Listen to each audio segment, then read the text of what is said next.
Imagine estar em um navio no meio do oceano. O céu escurece, o vento começa a aumentar e as ondas começam a crescer. Primeiro 5 metros, depois 10, depois 15 metros e o navio inteiro começa a se tremer. A tripulação mal consegue ficar em pé. E o pior, não existe abrigo, não existe porto, não tem para onde correr. Agora imagine que essa situação não acontece só uma vez. Ela acontece várias vezes em um único lugar do planeta.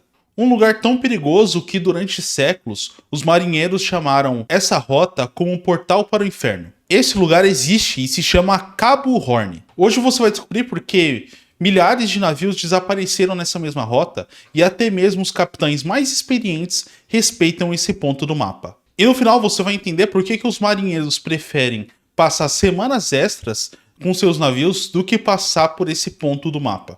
Quando pensamos em tempestades no mar, a gente sempre pensa naqueles filmes cheios de coisas exageradas. Mas o Cabo Horn é muito pior que a gente tem na realidade. Durante séculos não existiam radares, não existiam satélites, não existiam previsões meteorológicas. Os navios simplesmente seguiam viagem. E de repente encontravam uma das regiões mais violentas do planeta. E marinheiros antigamente acreditavam que tinha monstros naquela região do mapa. Outros achavam que aquela região era amaldiçoada. E hoje a gente entende que não é superstição. Era simplesmente geografia. E a geografia daquele lugar criou uma combinação perfeita para os desastres marítimos. Mas antes de explicar isso, se você gosta de navios, engenharia, curiosidades, se inscreva aqui no canal para não estar perdendo nenhum tipo de vídeo. A gente solta vídeos aqui todos os dias. Agora vamos entender por que este pedaço do planeta se tornou tão temido. O Cabo Horn fica no extremo sul do continente americano, praticamente no fim do mundo. Ali termina a América do Sul e começa uma parte mais violenta do planeta. E o local conecta dois oceanos gigantes, o Atlântico e o Pacífico. Isso cria um problema enorme, porque duas correntes de dois grandes oceanos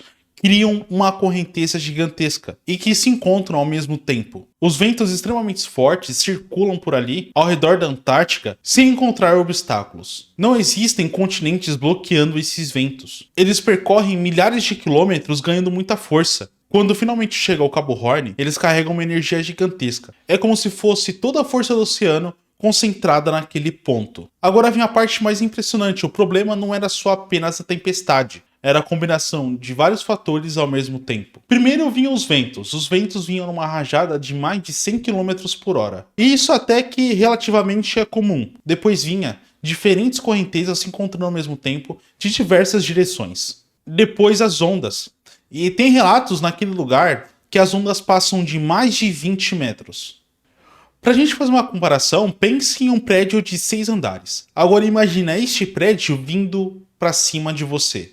Mas existe um outro detalhe, a profundidade. Quando ondas gigantes encontram áreas menos profundas, elas ficam cada vez mais instáveis. Isso aumenta o risco para qualquer embarcação, principalmente para aqueles navios antigos, movido à vela. Durante o século 19 e 18, passar pelo Cabo Horn era obrigatório para o comércio mundial, que antes o Canal do Panamá não existia. Porque quem queria sair do Atlântico e para o Pacífico precisava dar o contorno pela América do Sul. Isso significava enfrentar o temido Cabo Horn. Milhares de navios fizeram essa travessia e muitos nem chegaram ao seu destino. Centenas de navios afundaram, milhares de marinheiros perderam a própria vida. E algumas embarcações desapareceram sem nem deixar rastros. E na época era até comum os navios saírem da Europa, passar pelo Cabo Horn e nunca mais serem vistos. Por isso o local ganhou uma fama mundial, porque cada viagem para aquele lugar acabou se tornando uma aposta contra a própria natureza. Existem alguns relatos impressionantes. Em algumas tempestades, ondas conseguiam levar mastros inteiros. E outras vezes os marinheiros eram arrancados dentro do navio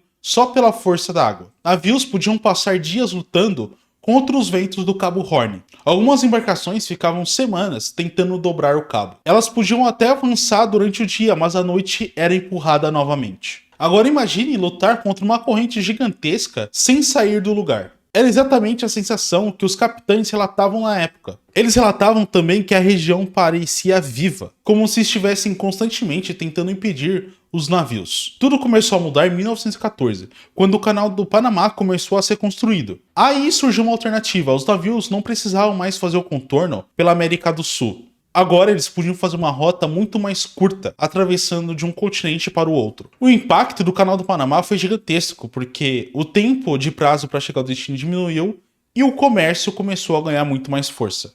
E principalmente que muitos marinheiros deixaram de enfrentar o Cabo Horn regularmente. O local perdeu sua importância econômica, mas nunca deixou sua fama de lado. O Cabo Horn continua sendo muito bem respeitado, mesmo com radares, satélites e previsões meteorológicas. Mas o oceano continua sendo o oceano. Mas grandes tempestades ainda acontecem, ondas gigantes continuam e os ventos ainda continuam sendo os mais fortes do planeta. Por isso que a travessia do Cabo Horn é considerada um dos maiores desafios para quem tem habilidade marítima. No fundo, isso que se torna o Cabo Horn tão interessante, porque mesmo com as suas tecnologias e ao passar dos anos, existem lugares que é capaz de desafiar o ser humano. Durante centenas de anos, esse ponto no mapa desafiaram centenas de milhares de marinheiros e também afundaram diversas embarcações.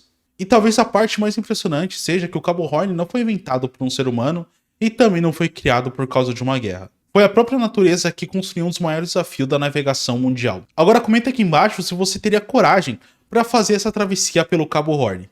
E até o próximo vídeo.